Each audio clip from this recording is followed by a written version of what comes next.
بسم اللہ الرحمن الرحیم۔ السلام علیکم اسٹوڈینٹس، آج ہمارا لیکچر نمبر 26 ہے اور ہمارا ٹاپک ہے طلب کے دباؤ کا افراط زر۔ اسٹوڈینٹس، کل ہم نے پڑھا افراط زر کیا ہے اور اس کی اقسام۔ افراط زر کا ہم نے سب سے پہلے مفہوم دیکھا کہ عام زبانوں میں تو افراط زر سے مراد لیا جاتا ہے قیمتوں میں مسلسل اضافہ، یعنی جب اشیاء کی قیمتیں بڑھنے سے قدر کم ہو جائے تو ہم کہتے ہیں افراط زر ہو گیا ہے۔ علم معاشیات میں افراط زر سے مراد وہ صورتحال ہے جس میں اشیاء و خدمات کی مجموعی طلب ان کی رسد کے مقابلے میں زیادہ ہو جاتی ہے، جس کے نتیجے میں قیمتوں کا رجحان بلندی کی طرف ہو جاتا ہے۔ ان حالات میں زر کی رسد میں تو اضافہ کیا جا سکتا ہے، لیکن اشیاء و خدمات کی مقدار نہیں بڑھتی، جس سے اشیاء کی طلب اور رسد کا توازن بگڑ جاتا ہے۔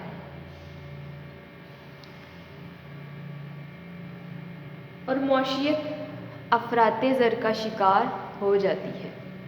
تو افراط زر سے مراد جب اشیاء و خدمات کی پیداوار کم ہو جائے اور ملک میں قیمتوں کا معیار مسلسل بڑھتا رہے، ہم اس کو کہتے ہیں افراط زر۔ بہت سادہ اور مختصر الفاظ میں افراط زر کی تعریف ایسی صورتحال جس میں زر کی بہت زیادہ مقدار بہت تھوڑی اشیاء کا تعاقب کرے، too much money chasing too few goods. یہ بہت زیادہ جو ہے مشہور ڈیفینیشن ہے کہ ایسی صورتحال جس میں ہم بہت زیادہ زر استعمال ہو لیکن ہم بہت زیادہ چیزوں کی تھوڑی مقدار کو خرید سکیں۔ اس کے بعد ہم نے پڑھا تھا افراط زر کی اقسام کہ قیمتوں کی سطح میں معمولی اضافہ ہو رہا ہو، مثلاً 2% یا 3% قیمتیں 30 سے 50 سال کے عرصہ میں دگنا ہو جائیں تو اسے ہرزندہ افراط زر کا نام دیا جاتا ہے۔ اس کے بعد ہم نے پڑھا اگر 10 سال کے عرصہ میں قیمتیں دگنی ہو جائیں تو اسے واکنگ انفلیشن کا نام دیا جاتا ہے، اور اگر قیمتیں 3 سے 5 سال کے عرصہ میں دگنی ہو جائیں تو اسے رننگ انفلیشن کہتے ہیں۔ اس کے بعد ہم نے پڑھا سب سے زیادہ خطرناک صورتحال اس وقت پیدا ہوتی ہے جب قیمتیں ہر سال، ہر ماہ بلکہ ہر ہفتہ میں دگنا ہونا شروع ہو جائیں۔ سب سے زیادہ خطرناک سچویشن ہے یہ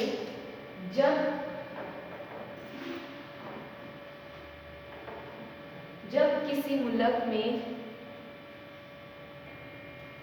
تو یہ ملک میں سب سے زیادہ خطرناک صورتحال ہوتی ہے اور کوئی بھی با اختیار ادارہ انہیں کنٹرول کرنے میں ناکام رہے۔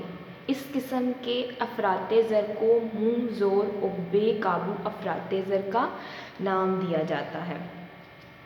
اس کے بعد ہم نے پڑھا کہ افراط زر کی زیادہ اہم صورتیں متوقع اور حقیقی افراط زر۔ سب سے پہلا تھا متوقع اور حقیقی افراط زر۔ اس میں کیا ہوتا ہے، متوقع میں ہمیں توقع ہو کہ اگلے سال ہمارے اشیاء و خدمات کی مقدار پہلے سے اشیاء و خدمات کی مقدار کی طلب بڑھ جائے گی اور اس کے مقابلے میں ہماری رسد نہیں بڑھے گی اور ملک میں افراط زر پیدا ہو جائے گا۔ اس کے بعد حقیقی افراط زر، اگر ملک میں اشیاء کی طلب بڑھ گئی ہو اور جس کی وجہ سے حقیقی طور پر قیمتوں میں اضافہ ہو چکا ہو، یعنی افراط زر کی صورتحال حقیقی طور پر پیدا ہو چکی ہو، تو ہم اسے حقیقی افراط زر کا نام دیتے ہیں۔ اس کے بعد اسٹوڈنٹ ہے طلب کے دباؤ کا افراط زر۔ طلب کے دباؤ کے افراط زر سے مراد ایسی صورتحال لی جاتی ہے جس میں اشیاء و خدمات کی طلب ان کی مجموعی رسد کے مقابلے میں بڑھ جاتی ہے اور قیمتوں کا معیار بلند ہو جاتا ہے۔ طلب کے دباؤ کا افراط زر سے مراد جس میں اشیاء و خدمات کی مجموعی طلب سے مراد ایک فرد کی طلب، ایک ہے مجموعی طلب، پوری قوم کی طلب، اس کو ہم مجموعی طلب کا نام دیتے ہیں۔ مجموعی رسد، ملک میں جتنے بھی فروخت کار ہیں ان کی رسد۔ مجموعی طلب ہوئی تمام پوری قوم کی طلب، اور مجموعی رسد کہلائی ہمارے تمام ملک کے فروخت کاروں کی رسد۔ طلب کے دباؤ اس نام سے ہی ظاہر ہو رہا ہے، طلب کا دباؤ ہے۔ ملک میں طلب بہت زیادہ، مجموعی طلب بہت زیادہ بڑھ چکی ہے۔ اس کی وجہ سے ہمارے ملک میں اشیاء و خدمات کی مجموعی رسد اتنی نہیں بڑھی اور قیمتوں کا معیار بلند ہوتا جا رہا ہے۔ اس کے بعد طلب کی وجوہات بتائی ہیں۔ طلب کا دباؤ کیوں ہوا؟ اس کی کئی وجوہات ہو سکتی ہیں، مثلاً آبادی میں اضافہ، لوگوں کی پسند عادات میں تبدیلی، اثر نمائش، خسارے کی سرمایہ کاری، زر کی مقدار میں تبدیلی۔ ایسی صورتحال میں مجموعی طلب کا حد اوپر منتقل ہوتا رہتا ہے۔ سب سے پہلے آبادی میں اضافہ۔ اگر آبادی میں اضافہ ہو جائے تو مجموعی طلب بڑھ جائے گی، اب خریدنے والے لوگوں کی تعداد جب زیادہ ہو جائے گی تو اس طرح مجموعی طلب بھی اضافہ ہو جائے گا۔ اس کے بعد اگر پسند اور عادات تبدیل ہوں، اگر کوئی چیز فیشن میں آ جائے تو بھی اس کی طلب بڑھ جاتی ہے۔ اس کے بعد خسارے کی سرمایہ کاری ہو، اگر ملک میں زر کی شدت ہو جاتی ہے اور افراط زر ہو جاتا ہے۔ تو یہ تھی کچھ وجوہات، جبکہ مجموعی رسد کے حد میں کوئی تبدیلی نہیں آتی۔ اب ہم اسٹوڈنٹس ڈائیگرام دیکھتے ہیں۔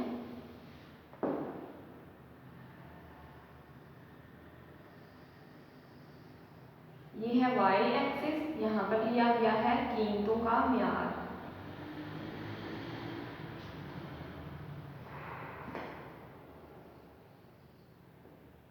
قیمتوں کا معیار۔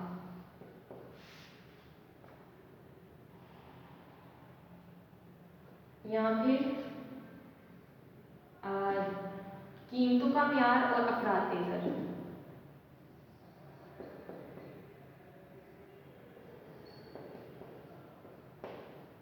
ٹھیک ہو کہ قیمتیں اگر بڑھتی جائیں تو افراط زر ہی پیدا ہو جاتا ہے نا۔ اس کے بعد یہاں پر دیکھیں نیچے لیا ہوا ہے ایکس ایکسس پر